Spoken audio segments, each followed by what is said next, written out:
രാജ്യത്ത് ഏറ്റവും കൂടുതൽ വിറ്റഴിക്കപ്പെടുകയാണ് ഇന്ന് ഐഫോൺ 16. ചൈനീസ് കമ്പനിയായ വിവോയുടെ ഏറ്റവും ജനപ്രിയ ബജറ്റ് മോഡലിനെയാണ് ഐഫോൺ മറികടന്നത്.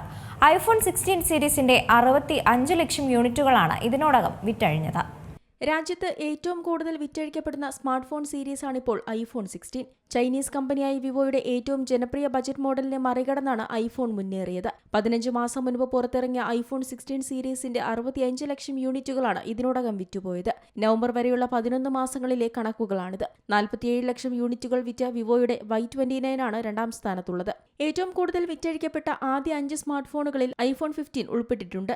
വിവോയുടെ 14,000 രൂപ വിലയുള്ള ജനപ്രിയ ഹാൻഡ്സെറ്റിന്റെ 3 ഇരട്ടിയിലധികം വിലയ്ക്കാണ് ഐഫോൺ 15 വിറ്റഴിക്കപ്പെടുന്നത്.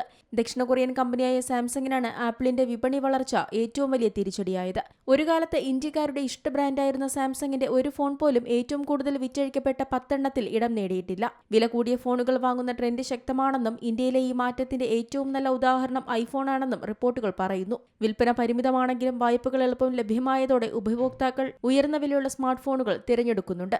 ആഭ്യന്തര വിപണിക്ക് പുറമെ ഐഫോണുകളുടെ കയറ്റുമതിയും വർദ്ധിച്ചത് ആപ്പിളിന് വലിയ പ്രതീക്ഷ നൽകുകയാണ്. ഉൽപാദനം ചൈനയിൽ നിന്ന് ഇന്ത്യയിലേക്ക് മാറ്റാനുള്ള നീക്കത്തിലാണ് കമ്പനി. സെപ്റ്റംബർ നവംബർ മാസങ്ങളിലായി ബംഗളൂരു, പൂനെ, നോയിഡ എന്നിവിടങ്ങളിൽ കമ്പനി 3 പുതിയ സ്റ്റോറുകൾ തുറന്നിരുന്നു. ഇതോടെ കമ്പനിയുടെ മൊത്തം സ്റ്റോറുകളുടെ എണ്ണം 5 ആയി. എന്നിരുന്നാലും രാജ്യത്തെ സ്മാർട്ട് ഫോൺ വിപണിയെ വെല്ലുവിളിക്കുന്നതാണ് ആപ്പിളിന്റെ നേട്ടം. 2025 തുടർച്ചയായ 4ാം വർഷവും സ്മാർട്ട് ഫോൺ വിപണിയുടെ വളർച്ച ഇടിയുകയോ മാറ്റമില്ലാതെ തുടരുകയോ ചെയ്യുമെന്നാണ് സൂചനകൾ. ആഗോള വിപണിയിൽ മെമ്മറി ചിപ്പുകളുടെ ക്ഷാമം തുടരുന്നതും സ്മാർട്ട് ഫോൺ വില വീണ്ടും ഉയർത്തുമെന്നാണ് റിപ്പോർട്ടുകൾ. ഇന്ത്യയിൽ നിന്നുള്ള ഐഫോൺ കയറ്റുമതി ഈ വർഷം 158 ദശലക്ഷത്തിലേക്ക് ഉയരുമെന്ന് പഠനങ്ങൾ പറയുന്നു. കഴിഞ്ഞ വർഷം 153 ദശലക്ഷം യൂണിറ്റ് ഐഫോണുകളാണ് കയറ്റുമതി ചെയ്തത്. നവംബർ വരെ ഇന്ത്യയിൽ വിറ്റഴിക്കപ്പെട്ട 130 ദശലക്ഷം സ്മാർട്ട് ഫോണുകളിൽ 8% ഐഫോൺ 15, 16 എന്നിവയാണ്. ബജറ്റ് ഫോണുകളാണ് വിപണിയിൽ ആധിപത്യം പുലർത്തുന്നത്. മറ്റുള്ള 30ലേറെ ബ്രാൻഡുകളെ അപേക്ഷിച്ച് 4 സ്മാർട്ട് ഫോണുകൾ മാത്രമാണ് ആപ്പിൾ ഇന്ത്യയിൽ വിൽക്കുന്നത്.